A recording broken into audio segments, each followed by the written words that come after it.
अहमदनगर जिल्हा प्रशासनाच्या वतीनं सुपा गावामध्ये अतिक्रमण काढण्यात आले. अनेकांचे व्यवसाय उद्ध्वस्त.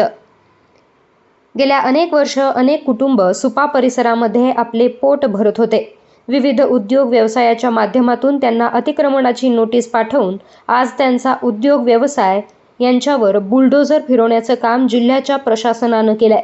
सर्वसामान्यांच्या संसार उद्ध्वस्त केले. यांच्यामध्ये राजकीय लोकांचे हस्तक्षेप आहे का, असेही प्रश्न निर्माण होत आहेत. हे अतिक्रमण काढताना मोठा पोलीस बंदोबस्त तैनात करण्यात आला होता.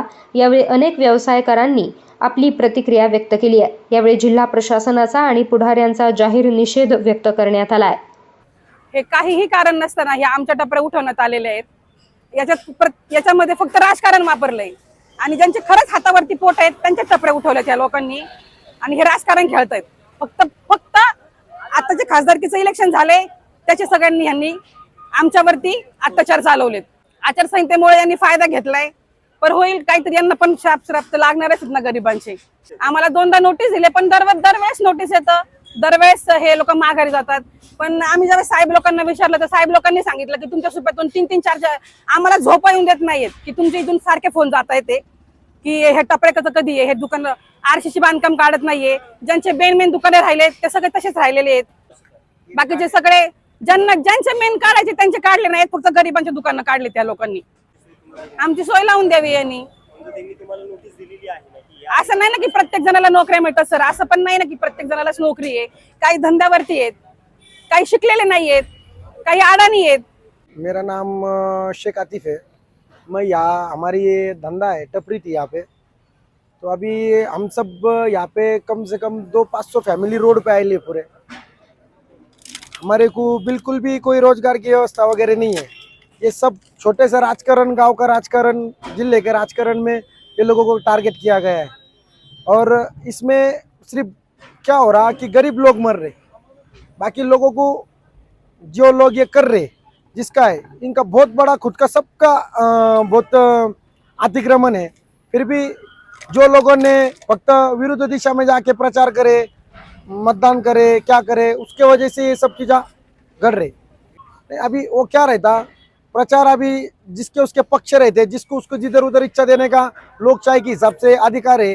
पर यहाँ पे टारगेटन एक खुद की सोच बना के कि भाई ये लोगों ने इधर काम करे और ये आपले नहीं है, ऐसा काम किया गया। और इसमें जो बहुत सारे लोगों का अतिक्रमण काटा गया।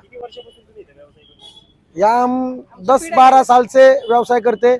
आज भी कम से कम और 10 साल सुपे को किंवा पिछे आमचे नेते आमदार निलेश लंके म्हणले होते रस्ता वाढला तेव्हा आपल्याला टपरा काढावा लागतात, तर आम्ही सगळे तयार होतो।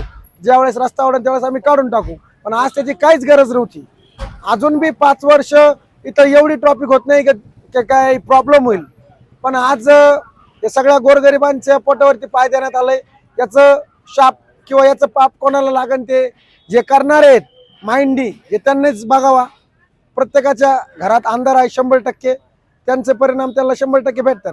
पण आता आम्हाला प्रशासनाला एवढंच अपील करायची की आमच्या लोकांची काहीतरी सुविधा करून द्या, काहीतरी व्यवस्था करून द्या की लोकांचे घर चालेल।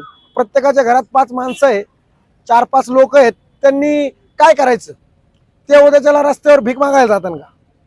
इथं जे होते ते गरीबच होते, श्रीमंत असते तर स्वतःचे गाळे घेतले असते। यांचे रोज पोट हातावरतीचे, तर याच्यामुळं प्रशासनाने त्यांचा बी विचार करावा। चला तुम्ही काढले ठीक आहे, सरकारी काम आहे, त्याला सगळ्यांनी प्रोत्साहन बी केलंय, पण याचा बी विचार कुठेतरी सरकारने करावा। तर आम्ही फक्त एवढीच अपेक्षा करतो प्रशासनाशी की आम्हाला कुठेतरी जागा उपलब्ध करून द्या। गावाची ग्रामपंचायतची द्या, कशी द्या, गोरगरिबांनी कुठे जायचं? ग्रामपंचायतचे गाळे ते बी श्रीमंतांनीच घेतलेले, 50-50 लाखाला एक गाळा हे गरीब कुठून घेणार आहे? ग्रामपंचायत बी टेंडर काढी ती श्रीमंताच्या पोटात जाते, गरिबांनी काय करायचं? तर आम्हाला कुठेतरी या सगळ्या गोरगरिबांना प्रशासनाने कुठेतरी जागा करून द्यावा ही आम्ही विनंती करतो। बाकी आम्ही सगळ्यांनी त्यांना सहकार्य केलंय, तर आम्हाला एवढीच अपेक्षा आहे की सगळ्यांनी याच्यात आम्हाला जागा उपलब्ध करून द्या ही आम्ही विनंती करतो।